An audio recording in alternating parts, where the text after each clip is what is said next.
ចាសូមជម្រាបសួរដល់លោកគ្រូអ្នកគ្រូទាំងអស់គ្នាជាទីគោរពនាងខ្ញុំសូមអរគុណដល់ខាងគណៈគ្រូពេទ្យខាងកំពង់ចាមដែលបានអនុញ្ញាតឲ្យខាងនាងខ្ញុំមានបទបង្ហាញក្នុងថ្ងៃនេះចានាងខ្ញុំសិទ្ធិការីនៅផលិតតំណាងឲ្យក្រុមហ៊ុន Zolic Pharma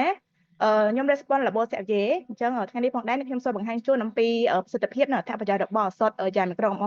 60ដែលយ៉ាមីក្រុងអ60គឺជាដៃគូគួរទុកចិត្តរបស់លោកគ្រូអ្នកគ្រូក្នុងការគ្រប់គ្រងអ្នកជំងឺទឹកនោមផ្អែមចាដោយដែលលោកបញ្ជាបណ្ឌិតរាវីក៏ដូចជាលោកគ្រូសាស្ត្រាចារ្យទឹកគុណវិទ្យាសាស្ត្រពីខាងលើនៅក្នុងការព្យាបាលអ្នកជំងឺទឹកនោមផ្អែមការគ្រប់គ្រងចិត្តស្គាល់ដល់គោលដៅគឺជាកត្តាសំខាន់ដែលបញ្ជាពួកគាត់ពីកំព្រីកាស្យងទៅថ្ងៃមុខនៅក្នុងនេះផងដែរយើងមានការសិក្សា UKPDS ក៏បានបង្ហាញអំពីអត្ថប្រយោជន៍នៅពេលដែលលោកគ្រូអ្នកគ្រូបញ្ចុះ A1C 1%ទៅលើអ្នកជំងឺទឹកនោមផ្អែមគឺអាចមានអត្ថប្រយោជន៍យ៉ាងច្រើនដោយទៅបន្ថយនៅកំព្រីកាស្យង microvascular បានដល់ទៅ37%ការកាត់ជើងហ្នឹងបានដល់43%អត្រាការស្លាប់បាន21%និងការបន្ថយ heart attack ហើយនិង stroke ជាដើមចាបើសិនជាយើងមើលទៅលើការបញ្ចុះ A1C គឺគេ deep dive ទៅបន្ថែមទៀតថាតើការបញ្ចុះ A1C 1%ដូចគ្នាហ្នឹងទៅលើអ្នកជំងឺទឹកនោមផ្អែមថ្មីហើយនិងអ្នកជំងឺដែលគាត់ឈឺ10ឆ្នាំហើយតើអត្ថប្រយោជន៍ហ្នឹងខុសគ្នាបែបណានៅក្នុងការសិក្សា UKPDA 88ហ្នឹងឃើញថាការបញ្ចុះ A1C 1%ដូចគ្នាទៅលើអ្នកជំងឺទឹកនោមផ្អែមថ្មីគឺអាចកាត់បន្ថយនៅការស្លាប់សរុបបាន7ដងភាសាជាងការចុះ A1C 1%ដូចគ្នាបន្ទាប់ពីគាត់ឈឺ10ឆ្នាំហើយមួយវិញទៀតទៅលើ MI ក៏កាត់បន្ថយបានល្អប្រសើរជាង3ដងប្រសើរជាងអ្នកជំងឺដែលគាត់ឈឺ10ឆ្នាំហើយដែរចាអញ្ចឹងដូច្នេះការគ្រប់គ្រងអ្នកជំងឺទឹកនោមផ្អែមធ្វើម៉េចបញ្ចុះស្ករឲ្យបានឆាប់និង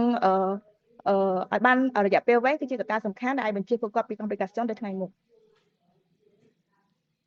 ចាជាមួយនឹងយ៉ាងមីក្រុមអ60យើងមានការសិក្សាបង្ហាញពីប្រសិទ្ធភាពនិងអត្ថប្រយោជន៍យ៉ាងច្រើនដែលនៅក្នុងហ្នឹងគឺមានការសិក្សា advance ជាមួយនឹងយ៉ាងមីក្រុមអ60គឺលោកគ្រូនឹងធានានៅក្នុងការបញ្ចុះ A1C បណ្ដាជំងឺដល់គោលដៅជាមួយនឹង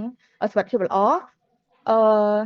ជឿជាក់ថាលោកគ្រូអ្នកគ្រូប្រហែលជាអាចជួបអ្នកជំងឺទឹកនោមផ្អែមដែលមកគឺអាចមាន A1C អ្នកខ្លះ7 8អ្នកខ្លះ8 9អ្នកខ្លះលើសពី10ក៏មានដែរហើយនៅក្នុងការសិក្សា advance នេះឃើញថាបើសិនជាអ្នកជំងឺគាត់មាន A1C 8ទៅ9គឺបញ្ចុះបាន1.7%ធំជាង9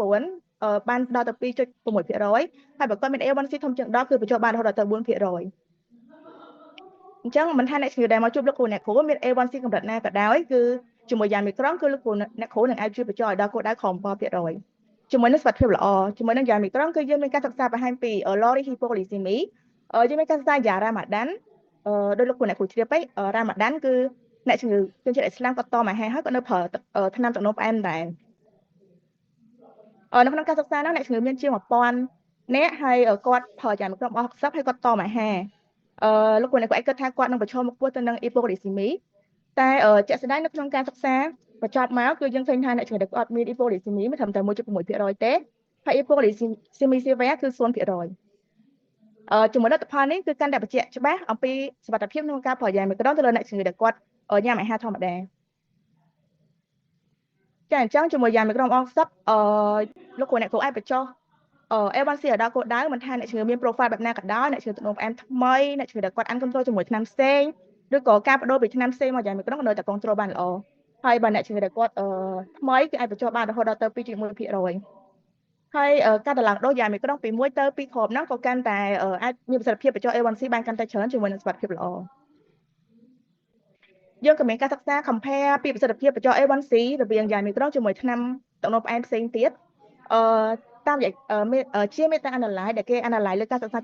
75ចូលគ្នាហើយនៅមានអ្នកជំងឺជាង30000នាក់ជាលទ្ធផលនៃការសិក្សាអ្នកជំងឺដែលប្រើជាមួយនឹងយ៉ាងមីក្រុងគឺអាចជួយបញ្ចុះ A1C បានច្រើនជាងគេរហូតដល់ទៅ1.37%ដែលប្រសើរជាង SU ផ្សេងទៀតប្រសើរជាង DPP4 inhibitor SGLT2 inhibitor ហើយក៏ប្រសើរជាង metformin ផងដែរចាលោកគ្រូអ្នកគ្រូប្រហែលជាស្គាល់យ៉ាងមីក្រុងយូរមកហើយប៉ុន្តែសម្រាប់នៅក្នុងអាស៊ីរបស់យើងយ៉ាងម៉ូលេគុលដែលជា SU ហ្នឹងគឺនៅតែពេញនិយមនៅក្នុងការសិក្សាចេតមានអ្នកជំងឺចូលរួមជាង60000នាក់11ប្រទេសយើងឃើញថាគ្រូពេទ្យនៅអាស៊ីគឺគាត់នៅតែចូលចិត្តប្រើ SU មានជិតដល់60%ដែលប្រើ SU ហើយនៅក្នុងចំណោម60%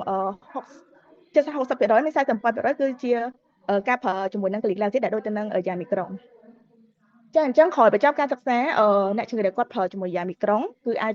ជួយគ្រប់គ្រងជាតិស្ករដល់គាត់បាន9%ភាសាជាងការប្រើ SU ផ្សេងនិងមានរីកអេប៉ូកូលីស៊ីមី19%ទៅជាងការប្រើ SU ផ្សេង ហើយបន្ថែមពីលើប្រសិទ្ធភាពល្អគឺក៏ជួយបង្កើននូវ quality online របស់អ្នកជំងឺកាន់តែប្រសើរថែមទៀតចាអញ្ចឹងសម្រាប់យ៉ាមីក្រុងគឺជា unit supernaria គឺខុសពី SU ផ្សេងទៀតយ៉ាមីក្រុងការមាន mechanism action ដែលភ្ជាប់ទៅលើ receptor C របស់ cellular beta ក្នុងការបញ្ចេញ insulin នោះមានលក្ខណៈ reversive ខុសពី SU ផ្សេងគឺ irreversive អញ្ចឹងគាត់ភ្ញួចនៅពេលដែលយ៉ាមីក្រុងមានលក្ខណៈ reversive ជាតិស្កររបស់អ្នកជំងឺកើនឡើងវានៅតែភ្ជាប់ទៅ receptor beta ឲ្យបញ្ចេញ insulin តែពេលជាតិស្ករធ្លាក់មកកម្រិតធម្មតាវិញគឺអត់មានការភ្ជាប់ទេអញ្ចឹងគឺអត់មាន over stimulate ទៅលើលំពេងហើយក៏កម្រិតជប់នៅ hypoglycemia ឬ SU ផ្សេងចាបើយើងងាកមកមើល strategy មិនវិញគ្រប់ SU ទាំងអស់បង្គំនីតិកតានេះគឺមានដូចគ្នាតែសម្រាប់យ៉ាងមីក្រុងគឺយើងមានបង្គំនេះamino acid beta-cycloserine ដែលកាត់បន្ថយ oxidative stress លោកគ្រូអ្នកគ្រូជ្រាបហើយថា oxidative stress គឺវាអាចបង្កជា complication ដែលវាប៉ះពាល់ទៅលើសរីរាង្គសំខាន់មានដូចជាសរសៃឈាមបេះដូងដំណងនោមជាដើមអញ្ចឹងជាមួយយ៉ាងមីក្រុងគឺអាចកាត់បន្ថយ oxidative stress ហ្នឹងគឺអាចការពារអ្នកជំងឺបានយ៉ាងប្រសើរចាហើយមួយវិញទៀតយ៉ាងមីក្រុងអត់មានបង្គំនីតិនេះទេអញ្ចឹងធ្វើឲ្យការភ្ជាប់ហ្នឹងមានលក្ខណៈ reversive ដែលអត្ថប្រយោជន៍ល្អហ្នឹងគឺខ្ញុំជម្រាបជូនលោកគ្រូអ្នកគ្រូពីខាងលើមិញចាដោយសារតែ guideline ចុងក្រោយមានការ update ទៅលើការប្រើប្រាស់ SGLT2 inhibitor ទៅលើអ្នកជំងឺទឹកនោមផ្អែមដែលគាត់មានបញ្ហា atherosclerosis cardiovascular disease ប៉ុន្តែមិនគ្រប់អ្នកជំងឺទឹកនោមផ្អែមទាំងអស់សុទ្ធតែមានបញ្ហាហ្នឹងឯងបើយើងងាកមកមើល prevalent អ្នកជំងឺដែលមាន CVD ហ្នឹងគឺមានត្រឹមតែ 32% ឯងអញ្ចឹងសម្រាប់អ្នកជំងឺដែលគាត់ពិតជាត្រូវការ SGLT2 inhibitor គឺលោកគ្រូអ្នកគ្រូអាច combine ជាមួយនឹង Yamicron តាំងពីដំបូងព្រោះយើងមានការសិក្សា combination ពីរហ្នឹងគឺមានប្រសិទ្ធភាពជា best option ព្រោះបន្ថយស្ករក៏បានល្អអត់បង្កើតរីក EPO ហើយនឹងជួយអ្នកជំងឺស្រុកលោបានល្អថែមទៀតចាហើយក្រៅពីប្រសិទ្ធភាពល្អនៅក្នុងការបញ្ចុះស្ករឲ្យដល់គោលដៅសុវត្ថិភាព low hypoglycemia យ៉ាងមីក្រុងរបស់60គឺលោកគ្រូអ្នកគ្រូនឹងអាចជួយអ្នកជំងឺកាត់បន្ថយបញ្ហាតម្រងនោមគ្រប់ដំណាក់កាលទាំងអស់យើងមានការសិក្សា advance ជាមួយយ៉ាងមីក្រុងលោកគ្រូអាចបន្ថយមីក្រូអាល់ប៊ូមីនរីបាន 9% ម៉ាក្រូអាល់ប៊ូមីនរីបាន 30%ផលប៉ះពាល់ទៅលើបញ្ហាតម្រងនោមបាន 21% និង end stage kidney disease បានរហូតដល់ទៅ 65%ចាហើយអត្ថប្រយោជន៍ដ៏ល្អនេះនៅតែបន្តយើងមានការសិក្សា advance on ដែលបន្តពី advance 5 ឆ្នាំហ្នឹងអ្នកជំងឺគឺនៅតែទទួលបានអត្ថប្រយោជន៍ការពារពី end stage kidney disease បាន 46%ហើយបើសិនជាយើង deep dive ទៅមើលអ្នកជំងឺដែលគាត់មានយ៉ាបែតហើយគាត់បានប្រើយ៉ាងមីក្រូតាំងពីដំបូង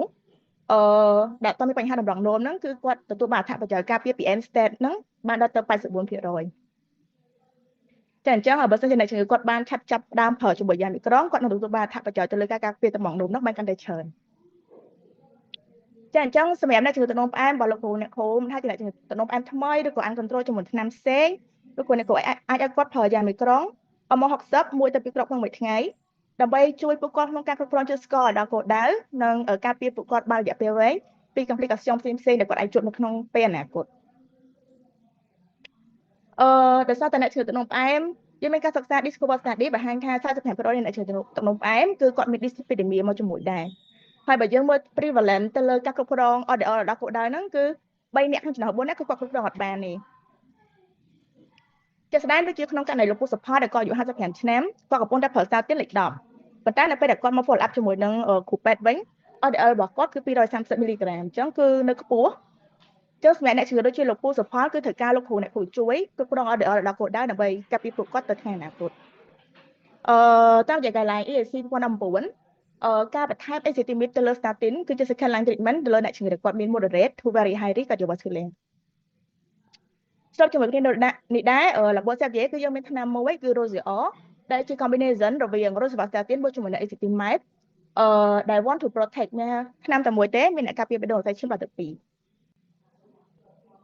2Rozier គឺមានប្រសិទ្ធភាពនៅក្នុងការបញ្ចុះ LDL cholesterol បានយ៉ាងប្រសើរជាងការប្រើ statin តែឯងយើងមានការសិក្សា OMS រស់បច្ចៈការប្រើជាមួយនឹង combination រវាង Rosuvastatin ជាមួយនឹង ezetimibe ហ្នឹងគឺអាចបញ្ចុះ LDL cholesterol បានដល់ទៅ 59%total cholesterol បាន 43% និង triglyceride បានដល់ទៅ 24% ដែលល្អប្រសើរជាងការប្រើ statin តែឯងចាហើយយើងក៏មានការសិក្សា compare ពីការប្រើ statin ដែលគាត់ប្រើលេខ10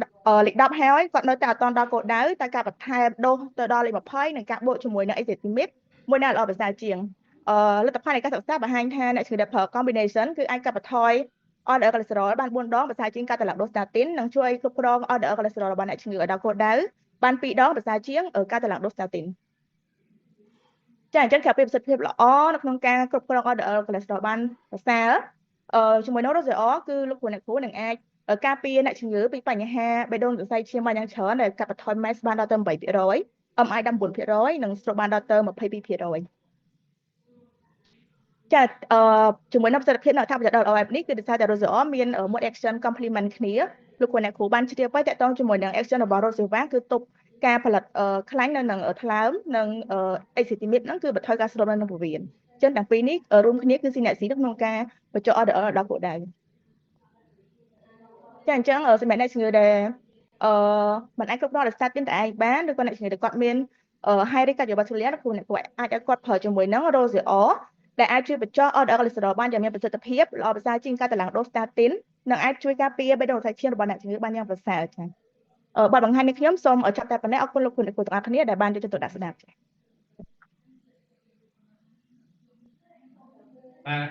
សូមអរគុណចា៎ពុទ្ធជីដល់ហើយសូមអញ្ជើញគោរពតែដល់កិច្ចការរបស់ដើម្បីប្រជែកស្របពីនឹងការវិធីបាទសូមអរគុណបាទខ្ញ